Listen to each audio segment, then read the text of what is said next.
Hey y'all, it's Holly. So, finished both of the Timothy Dalton Bond movies. And, well, if you watched my two videos, you kind of already know my ranking, but I enjoyed both. Dalton is probably going to be geared up to be, like, in my top three of the Bonds. Um, this was a tough one, only in that the more I said on one, the more I maybe like it. Maybe. I don't know. Um, Once again, I don't know how I fall within the camp. I'm not really privy on if one is liked more than the others or anything, um, or if like one's more controversial or like than the other, whatever. Um, but a number two for me, unfortunately, despite I like a lot of the actors in it, uh, is License to Kill. License to Kill, I feel like I don't know. I think I may have wanted more from it, especially considering that it was the second movie, and his last one.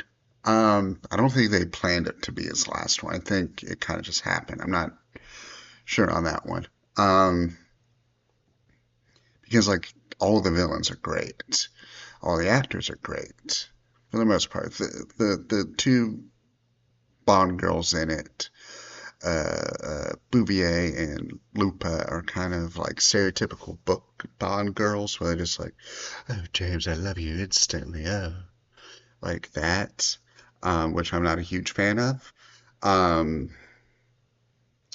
I go into a lot of my detail in my review of what I think about this, but for the most part, it's a little convoluted, and I've heard before that Daylights is more convoluted, but I follow Daylights pretty well for the most part. Both movies are a little convoluted. The villains in both movies are a little like, okay, what's your plan here? What's happening? So I get that. Both of them are a little convoluted. Um, this this one's not necessarily the villain's plan's convoluted. It's just there's a middle chunk of various plot points that pop up and then get brushed aside, like Bouvier's stuff about Stinger missiles do play a part, but not very like well, not like a big part. And like say, okay, so she was investigating too. Then there's the other group investigating the Chinese narcotics group too, and it just kind of goes nowhere. Then like the whole M thing, saying like Bond, you gotta stop now. Your license is revoked, whatever. It's like, and then that goes really nowhere once the other MI6 agent dies. And there's just okay, he's in the clear now. Cool, cool. I guess he still broke protocol and still ran away and still did all this stuff, but he's fine. That feels like there's a lot of missing parts. Um, but overall, it's still really good. I do love Dalton and I do love all the other side characters and stuff. This isn't me saying it's a bad movie. Like, this still ranks way above, like, any of the Roger Moore movies and mm, most of the Connery movies. I don't know if I would place it above Russia. I'm not sure on that one. I don't know. I may not. But I had more fun with this one. Russia, I think, is a tighter movie, but this one's more fun. Um, but that does mean a number one is Living Daylights. Living Daylights is like one of those quintessential Bond movies. Like it is a Cold War spy thriller. There is a little like comedy still, because you expect that from Bond movies anyway. Um, Granted, within the books, there's not a whole lot of comedy, but there's bits that can be considered comedic. Like a lot of it's more hindsight, like oh my god, kind of stuff. But um, it's definitely like none of like people call Dalton like the Dark Bond.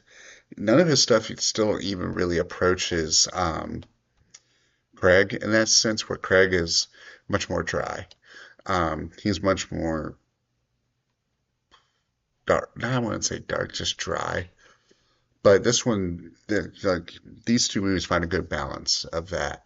Um, I like Kara a lot better. Like this is one of like Kara probably would rank high for me on the Bond girls. I can see why people don't really like her because she does have some annoying bits, but you buy the romance, you buy the build up and stuff. Dalton just automatically just swung right out of the gates, like perfect Bond.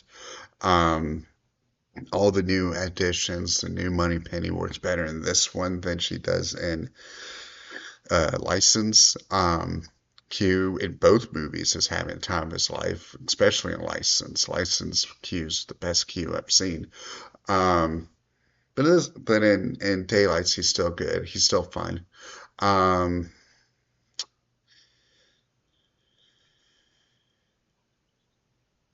I like all the villains with once again. Um, Koskov is it Koskov? I want to make sure I'm right. There's so many Russian villains in all the Bond movies.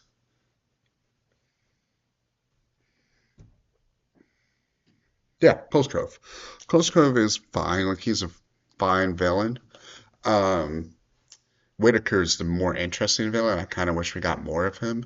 And I do wish we got more of Pushkin too. I wish Pushkin came back in some way, but I do feel like the series moved on from Cold War. Like this was like the last big Cold War movie. Like they kind of still appeared a little bit within Brosnan, but not that much, not to the same extent at all. Um, like it was still somewhat there, but not to the same extent.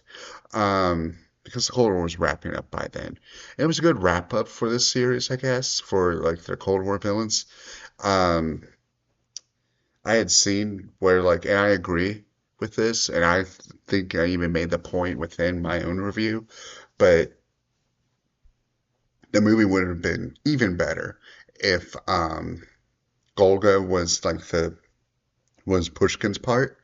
Um, because of that shared history with Bond. Because that was a constant thing. I mentioned it in my reviews is liking that Golgo appeared multiple times and build up a history of Bond, and it's like a mutual respect kind of thing there.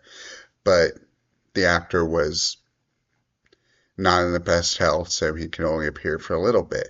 Granted, Pushkin didn't do a whole lot either, so like I don't know how much bad health he was, so I'm not going to presume that he couldn't be there for more than a day or a few hours or whatever.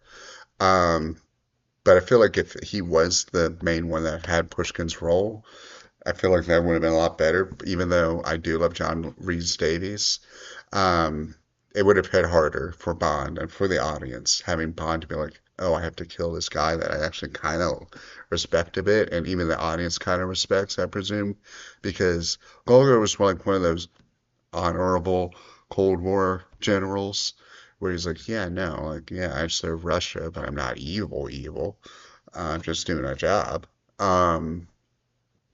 I feel like most of the Bond movies kind of took that same path, where I think because it's British made and not American, is that the Russians are treated like generally good with some bad apples and like some like there's some good generals, some good spies and stuff, but like and then occasionally like there's some bad, but not like all of them are bad. I feel like if we had more American Bonds and this is made by America, you wouldn't have a flattering depiction at all. It would be the same way of how like you look back at like more in India and stuff. It's like, oh, yeah, this is British, right? It'd be that kind of feeling. But um, I love both of these. Living Daylights already has cemented that's probably going to be top 10 for me already. Um, Same with License to Kill already probably way up there for me. Um, like I said, like Dalton probably has cemented himself as like within the top three for sure. I don't know the position because it is hard to say. Um, Granted, I only have two left, but I do kind of already have a feeling on who's going to be in the other top position. And I know, by the way, like the other two that are cemented in my top three is, out of all people, Lazenby and Dalton. So it's that last one that's kind of there. And I don't have the placement of who's one, two, and three yet, but I have an idea on who's going to be the third within the top three. Not the third, not ranked three, but who's left. Um, yeah, no, I thoroughly enjoyed these. I wish there was more. Um, but for now, that's all I got. Until then, please remember, if you like my stuff, like, comment, subscribe, share amongst your friends. And I'll see you later.